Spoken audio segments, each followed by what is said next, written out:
Hey guys, welcome to my channel. My name is Addie and I am coming at you today with a November TBR, which is a to be read. What I'm planning on reading in the month of November is about 6 books. I have a classic that I'm wanting to read. I have a book club book that I'm going to read, and I am participating in a readathon, hopefully at the end of November. So I got all of that, and then I have the third book in a trilogy that I'm trying to finish up. Okay, so the first book that I want to talk about today is going to be the classic that I'm reading for this month, and that's going to be Jane Austen's Persuasion. What this book is about is this girl named Anne Elliot, who is happily engaged to Frederick Wentworth of the Navy, and she is happily chugging along until she has a moment where she's all like, "Skater boy, see you later, boy," and ditches him because her friend is all like, "You can do better than that." Like, what an evil friend, you know what I mean? This book picks up several years later after they have, like, she's jilted him or whatever. They're still in love with each other, and they have to just kind of deal with the social constraints of the time period that they live in, and like all of what society deems that they have to do,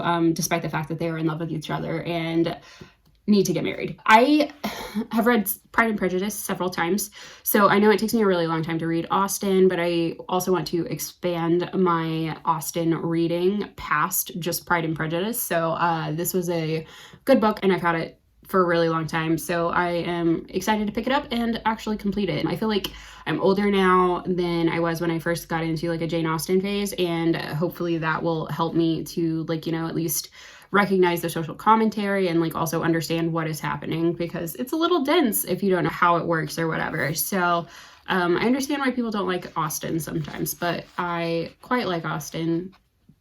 But I don't know if I could say that because I've only ever read Pride and Prejudice. But I enjoy Pride and Prejudice, so whatever. This book, though, is written really small and with, like, not a lot of margin. So I imagine this is going to take me... It's, like, only, like, 230 pages or something in here. But I think it's going to take me forever to read because... that's just what I'm predicting. Anyway, so that was my classic of the month. What I am going to be reading for my book club, I don't know yet because we haven't picked it. But once I figure that out, I will probably just put it over into another video because I imagine this will be posted before I figure it out. But after that, what I'm wanting to read is going to be the third and final book of the Shades of Magic trilogy by V.E. Schwab, A Conjuring of Light. What this story is about is that there are 4 Londons that have various degrees of magic in them. So you have Grey London, which is our London in like the 1800s. Very little or no magic, like whatsoever. And that is where Lila Bard, our thief extraordinaire, wants to be a pirate, is from, which I love her because that's... what a description. What an adventurer. So she's pretty amazing. So that's where she's from. And then there's Red London, where our like main character, Kel Maresh, is from. And he is an Antari, and he can travel between the worlds. So he's like one of very few people that can do that. And he comes from this land where like magic is in abundance, and it is just like free and flowing everywhere. It's like a utopian society kind of type thing where like most people have magic, and so they all like have some kind of command over at least one of the elements of magic within the story. And so it's like kind of the ideal utopian society of magic users in this.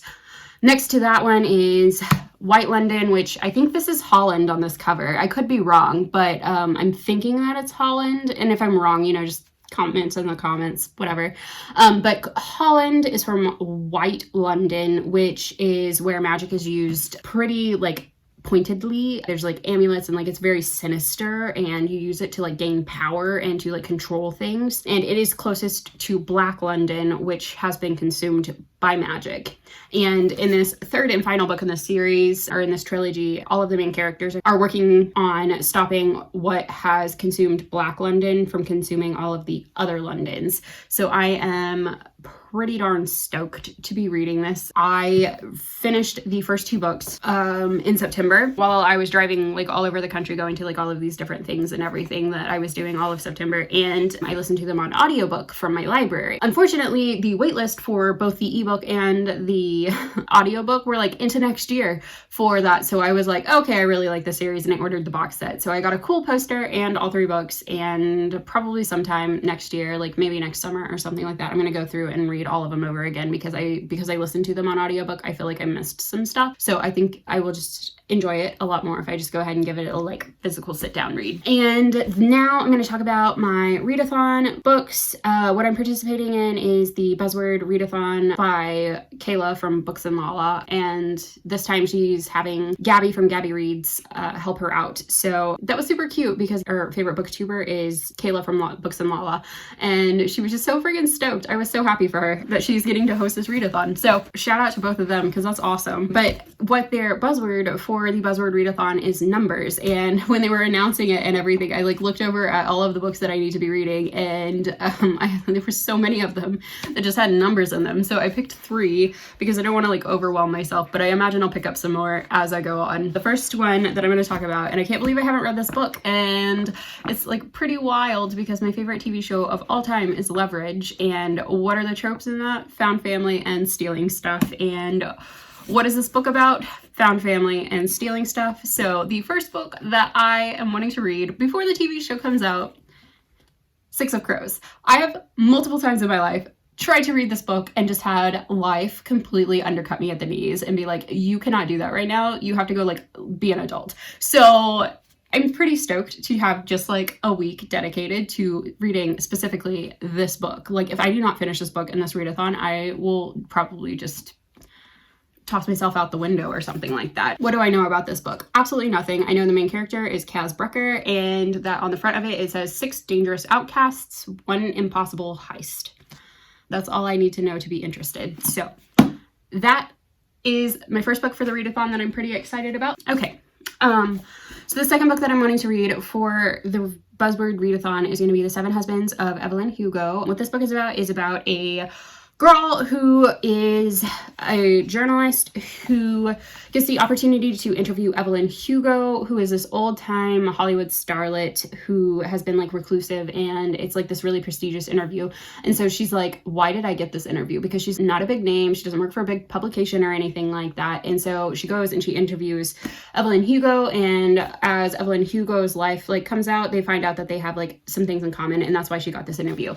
I just finished reading Daisy Jones and the Six last month, and that was also written by Taylor Jenkins Reid, and I loved that book. It's probably my favorite book of the year, mostly because I'm like obsessed with 1970s rock bands and like Fleetwood Mac in particular. So the whole time I was reading that book, I was just like very my vibe.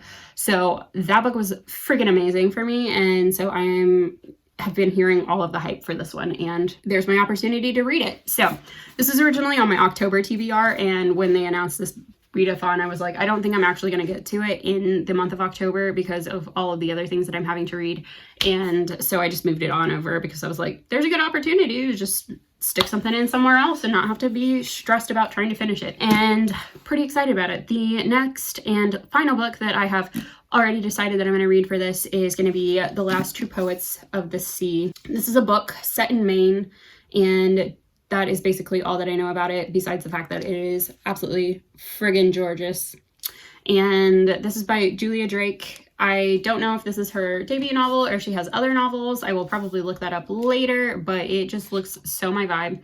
And I am pretty stoked about it. Chelsea Dolling from Chelsea Dolling Reads wrecked it kind of. She read the arc of it and she absolutely loved it. And she was all like, it's one of my favorite books of the year. And I don't know if that's still true or if like I'm just making that up in my head because it's so pretty. But I was like, okay, that sounds like fun. I'll keep my eye out for it. And then I passed it and was like, oh my gosh, it's so pretty. And so I had to pick it up. And then I remembered she had like loved it. And then it was set in Maine. So all of the things came together to create this perfect opportunity. And then it's got last in it, which I'm going to count as a number because why not, and add that to my TBR. So that is my November TBR for the month of Thanksgiving things. Usually I'd have like 10 books that I would be trying to read and move them over and everything, but I'm going to limit myself to 6 because I am living in the household that is hosting the Thanksgiving party for the whole family. So I imagine there's gonna be like quite a lot of stuff going on in the month of